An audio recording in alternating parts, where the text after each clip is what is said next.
Terça-feira é dia de fatos da semana.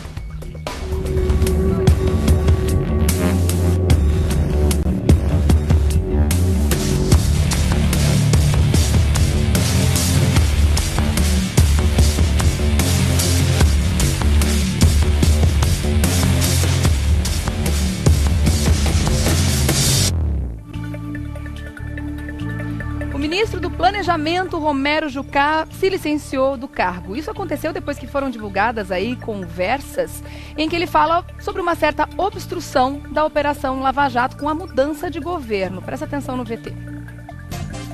Em uma conversa gravada e revelada pelo jornal Folha de São Paulo, Romero Jucá, ministro do Planejamento da gestão Temer, sugeriu, sem citar nomes, em março ao ex-presidente da Transpetro, Sérgio Machado, a existência de um pacto para tentar deter o progresso da Operação Lava Jato, que investiga o esquema de corrupção e a formação de cartel em contratos da Petrobras e relacionou o impeachment da presidente afastada Dilma Rousseff a uma eventual atenuação ou interrupção das apurações. As conversas têm cerca de 1 hora e estão em poder dos investigadores do esquema de corrupção na Petrobras. Romero Jucá pediu licença do ministério. Ele deverá retomar o mandato de senador do PMDB por Roraima. Para falar sobre esse assunto, estamos recebendo o doutor Eduardo Leite. Bem-vindo. Bom dia. Como é que você tá? Tudo bem? Com esse friozinho melhor, né? Ai, bom, né? É. Gostoso. Melhor Gelar um pouco. Esfriar os ânimos da galera, né? Opa, baixar a temperatura, né? Tá precisando.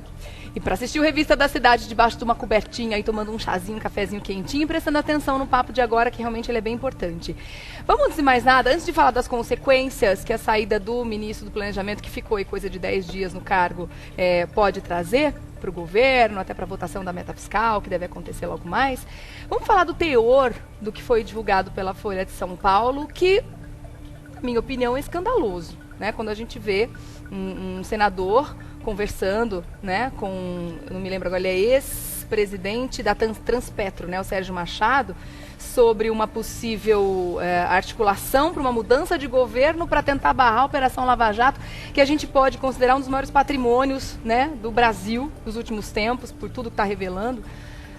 Como é que você considera o vazamento dessas informações? É grave o conteúdo, olha, na sua opinião? Eu tenho uma... Para mim, eu acho que a coisa é muito simples. Só entra em confusão quem quer, quem permite, quem admite falcatruas.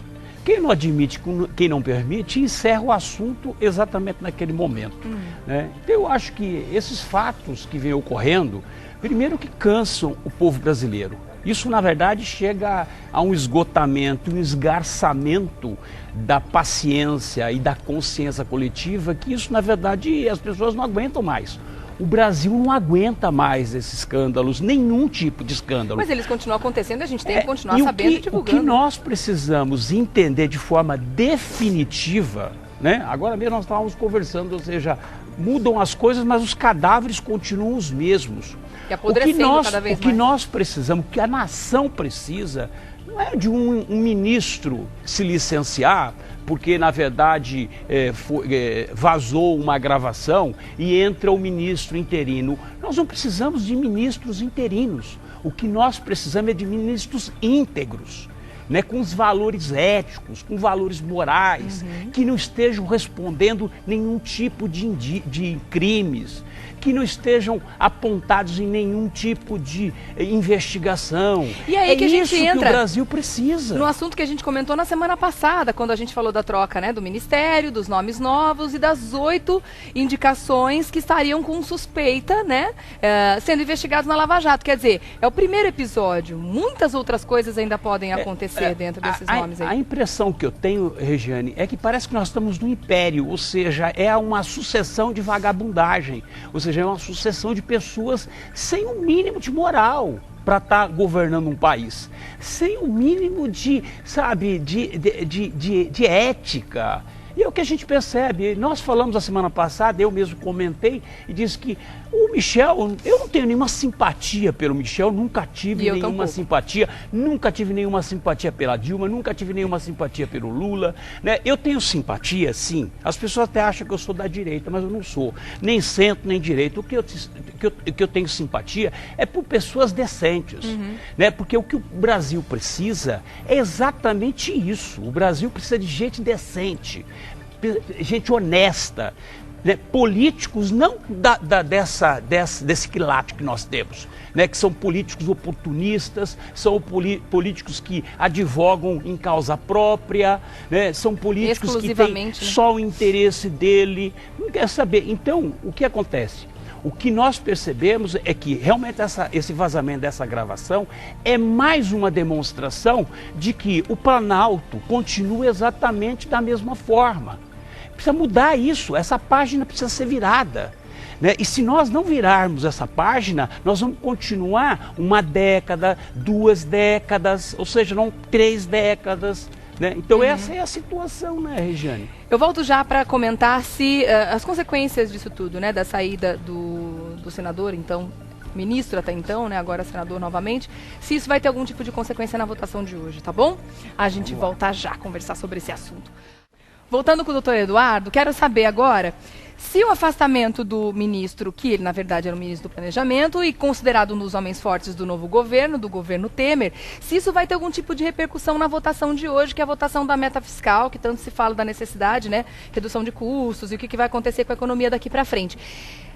Muita gente está dizendo que vai ser complicado para o governo, a partir de agora, a aprovação, porque ele era um importante articulador dentro da Câmara dos Deputados. O que você acha, doutor? Qualquer movimento negativo que aconteça nesse governo vai fragilizar. O Michel Temer não pode se fragilizar.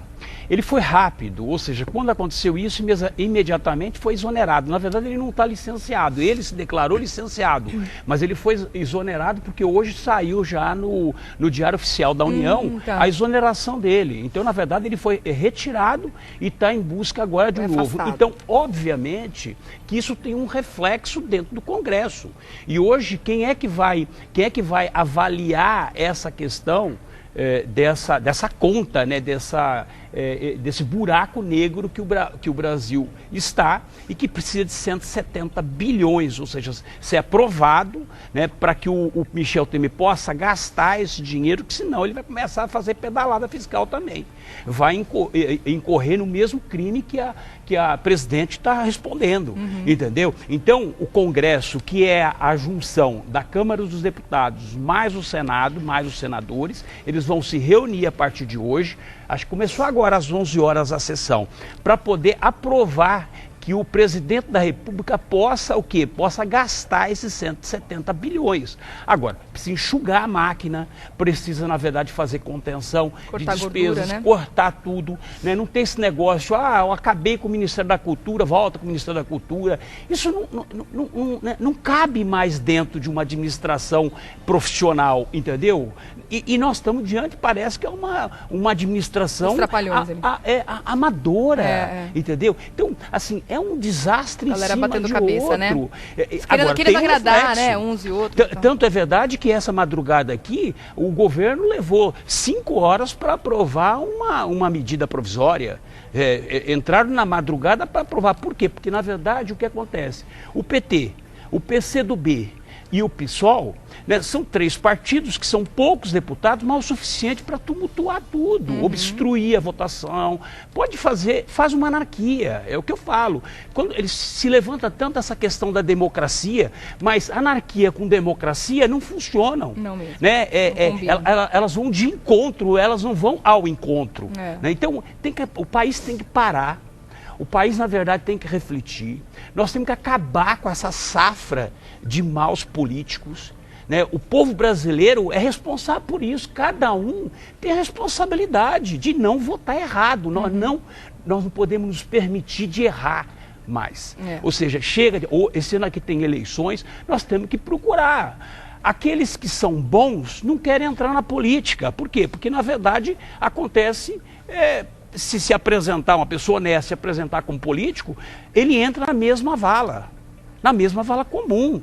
Entendeu? Por quê? Porque o povo, ele está tão arredio em relação à política que qualquer pessoa que se lance, né, qualquer pessoa que se lance, ela na verdade, ela vai ser marginalizada. Então a pessoa é marginal. E quem é o empresário que quer, na verdade, se marginalizar, não porque ele vai se transformar no marginal, mas porque ele vai ser rotulado como um marginal. A gente já está com essa impressão, né? Ah, fulano se candidatou, a gente já olha com aquela cara, né, desconfiado, tá querendo levar vantagem e tal. A gente precisa voltar a acreditar que existem pessoas bem intencionadas, mas hoje existem formas de você também pesquisar o passado dessa pessoa, pesquisar o passado político ou até mesmo pessoal. Hoje existe a internet, existe ficha limpa, existe uma série de ONGs que também trabalham nesse sentido de mostrar a verdade para as pessoas. Então a gente precisa sair dessa inércia, escolher pelo número, escolher pelo nome ou pela cara da pessoa. Tem que escolher pela história, né? Geni, só para concluir, eu tenho uma posição muito definida em relação à questão de política. Político não é profissão. Já começa por aí.